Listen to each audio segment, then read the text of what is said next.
Hey everybody, how's it going? Hope you're all doing well. Welcome to another tutorial. Today's going to be a short one where I'm going to be talking about the difference between a one-shot sample and a note-on trigger sample. So one-shot versus note-on. Let's get into it.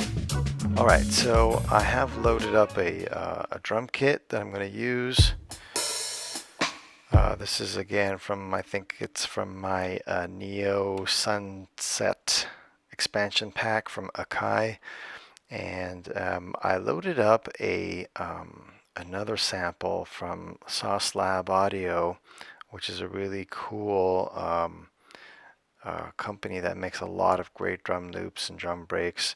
So I put that into my bank B, and here it is. Just gonna play it for you.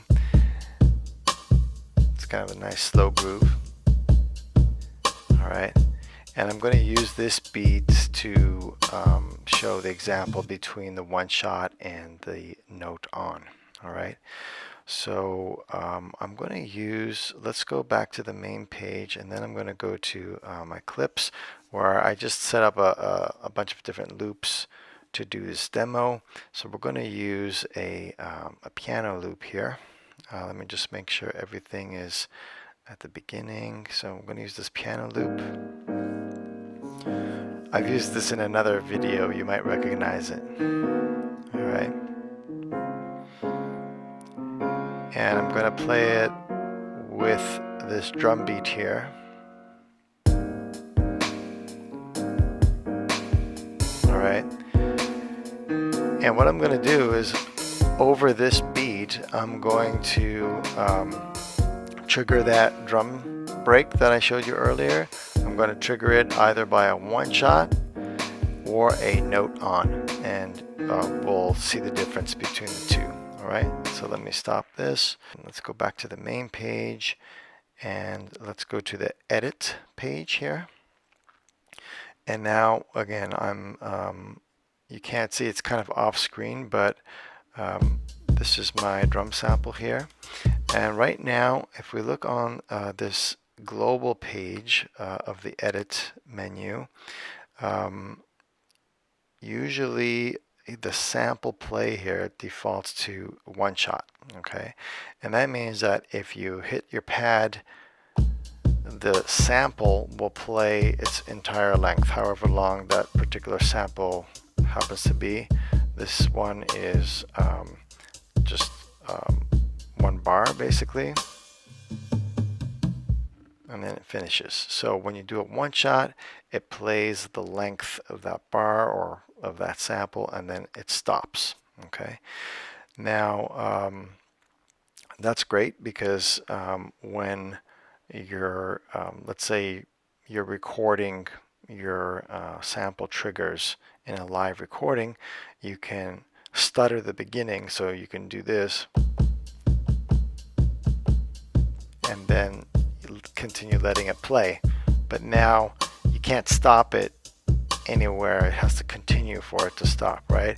And if you hit it again, it starts from the beginning. So you kind of have just one option: to stutter in the beginning and then let it go through.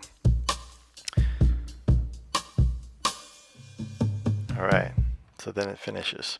Now the difference here is the note on. So if we turn this now, I'm going to just use the large dial to rotate, and I'm going to put it to note on. And there the difference is that to trigger the sample on that pad, you have to hit the pad and keep it pressed. Okay, and as soon as you let go, it stops. All right, so let's see what that sounds like. And that's it, right? So I can do it that length. I can use just one note, or I can go a bit longer, like that, or even longer.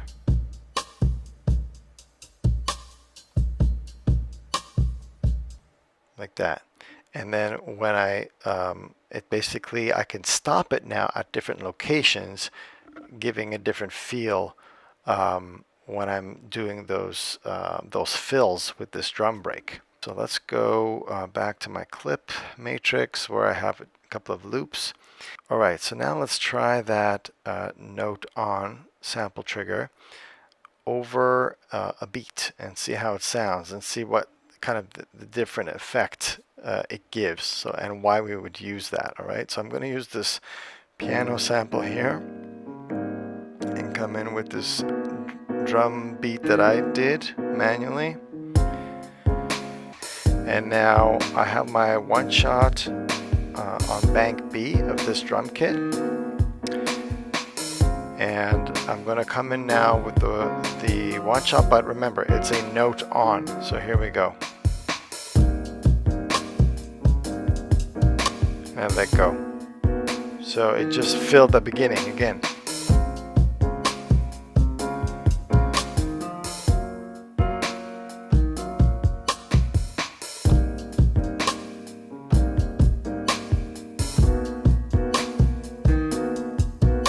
So I'm holding it at different lengths, and it goes a different number of beats.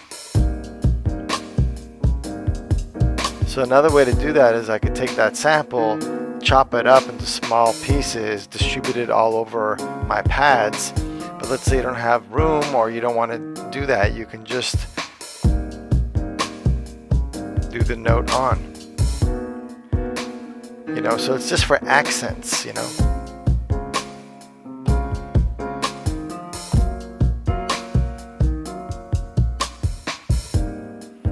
See, so it's really creative. So you know, that's very useful when you have like voice samples. Let's say, you know, you can just do the beginning of a word, or do, you know, multiple words, so you can get really creative with that. I should probably do another video using that as an example. But anyways, I hope you get the idea here.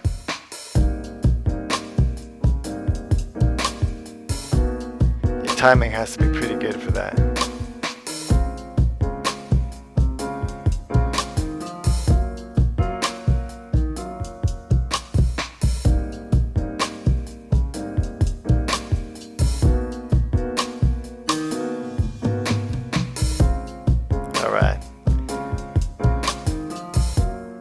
There it is. All right, I hope that was useful. I know it's very basic, but I think you guys get the idea. And you know, I'm sure you can apply it to a lot of different samples for a lot of cool effects. Yeah, so try it out and let me know what you think. If you found this video tutorial helpful, like and subscribe. That would help my channel a lot. And you know, let me know to make more content like this for you. All right, hope you guys have a great day. Peace.